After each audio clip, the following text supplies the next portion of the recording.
স্বাগত বন্ধুরা, হাজির হয়ে গেলাম তোমাদের কাছে একটা রেসিপি নিয়ে। দেখো, গ্যাস ওভেনে আমি একটা কড়া বসিয়ে দিয়েছি। কড়াটা বসিয়ে দিয়ে গ্যাসটাকে আমি ধরিয়ে নিচ্ছি। এখন এখানে আমি কিছুটা সর্ষের তেল দিয়ে দিচ্ছি।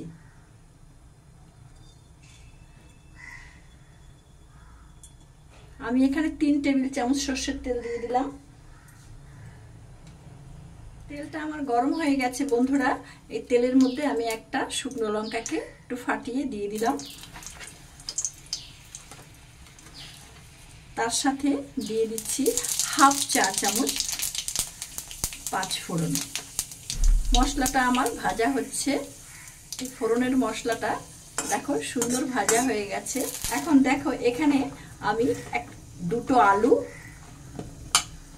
এক ফালি কুমড়ো আর একটা বেগুনকে এরকম করে কেটে নিয়েছি। এবার এটাকে আমি এই তেলের মধ্যে দিয়ে দিচ্ছি। এখন এটি দিয়ে দিচ্ছি 4টে চেরা কাঁচা লঙ্কা। এর সঙ্গে দিয়ে দিচ্ছি 1 চা চামচ লবণ। লবণটা তোমরা তোমাদের পছন্দ মতো দেবে। এবার এটাকে একটু নেড়ে চেড়ে দিচ্ছি। এখন এতে দিয়ে দিচ্ছি 1 চা চামচ হলুদ গুঁড়ো। এখন দেখো এখানে কিছু পুঁই শাক কেটে ধুয়ে নিয়েছি। সাদা লাল দু রকমের পুঁই শাকই এখানে মেশানো আছে। এই পুঁই শাকটাকে এর মধ্যে দিয়ে দিলাম। আর এই পুঁই শাকের সাথে আমি দিচ্ছি একটু সুইট কর্ন। এই সুইট কর্নটা আমার ঘরে ছিল, তাই এটা অপশনাল। ইচ্ছে করলে তোমরা এটা নাও দিতে পারো।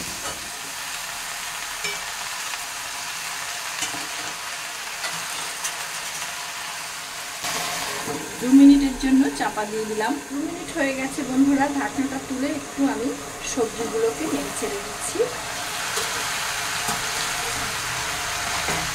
আর এটাকে একটু উল্টে পাল্টে নেড়ে চেড়ে দিচ্ছি, যাতে সব সবজিগুলো সমানভাবে সিদ্ধ হয়। আবার এটাকে মিনিট 3-4 জন্য চাপা দিয়ে দিচ্ছি। 4 মিনিট হয়ে গেছে বন্ধুরা। ঢাকনাটা খুলে নিচ্ছি। এইভাবে বারবার ঢাকনা দিয়ে দিয়ে সবজিটা সেদ্ধ হওয়া পর্যন্ত আমাদেরকে রান্না করতে হবে। এই সবজিটা সেদ্ধ হতে মোটামুটি 5 থেকে 10 মিনিট সময় লাগবে।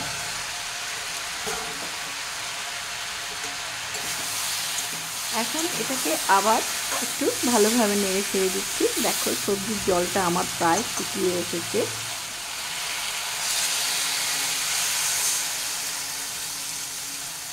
আমি অল্প একটু জল দিয়ে দিলাম, যাতে সবজিটা ভালো সেদ্ধ এবং বেশ একটা ঘেঁটা ঘেঁটা ভাব হয়। আর এই যে এখানে দেখো আমি কিছুটা সুইট কর্ন দিয়েছি। এই সুইট কর্নটা অপশনাল, দিলে বেশ ভালো লাগে। তোমাদের হাতের কাছে থাকলে তোমরা এরকম কর্ন দিতে পারো। তোমরা একবার এটা করে খেয়েও, খুব ভালো হয় এই রান্নাটা। তোমরা তো দেখছো, দেখে তোমরা এটাকে করে খেও। আর আজকে আমার এই ভিডিওটা যদি তোমাদের ভালো লেগে থাকে, তাহলে ভিডিওটাকে তোমরা লাইক করবে, বন্ধু বান্ধবদের সঙ্গে শেয়ার করবে। আর কোনো কিছু জানার থাকলে কমেন্ট বক্সে অবশ্যই তা লিখবে, আমি তার উত্তর দেবো। আর যে সমস্ত বন্ধুরা আমার এই চ্যানেলটিতে নতুন, আমার এই চ্যানেলটিকে এখনো পর্যন্ত সাবস্ক্রাইব করোনি, তাদের কাছে আমার একান্ত অনুরোধ রইল চ্যানেলটিকে সাবস্ক্রাইব করার জন্য।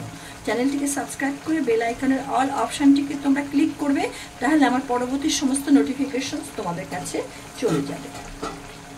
দেখো এবার এটাকে আমি আরো 2 থেকে 3 মিনিটের জন্য চাপা দিয়ে দিচ্ছি। এই রান্নাটা কিন্তু চাপা দিয়ে দিয়ে করলে বেশ ভালো হয়। ঢাকনাটা তুলে নিচ্ছি বন্ধুরা। এর মাঝখানে আমি একবার ঢাকনাটা সরিয়ে একটু নেড়ে দিয়েছি।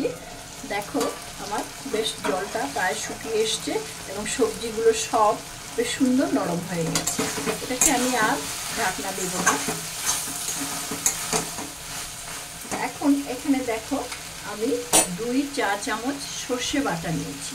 এই সর্ষে বাটাটা এর মধ্যে দিয়ে দিচ্ছি।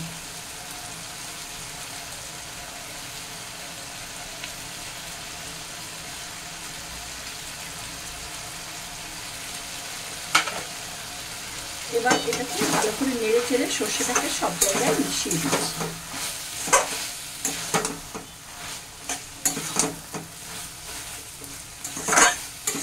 দেখো রান্নাটা আমার একদম তৈরি। এখন যেহেতু নিরামিষ, এর মধ্যে আমি একটু মিষ্টি দেব। এতে আমি 1 চা চামচ চিনি দিয়ে দিচ্ছি। এই রান্নাটা গরম ভাতের সঙ্গে খেতে এত ভালো লাগে যে কি বলবো, তোমরা করে খেও।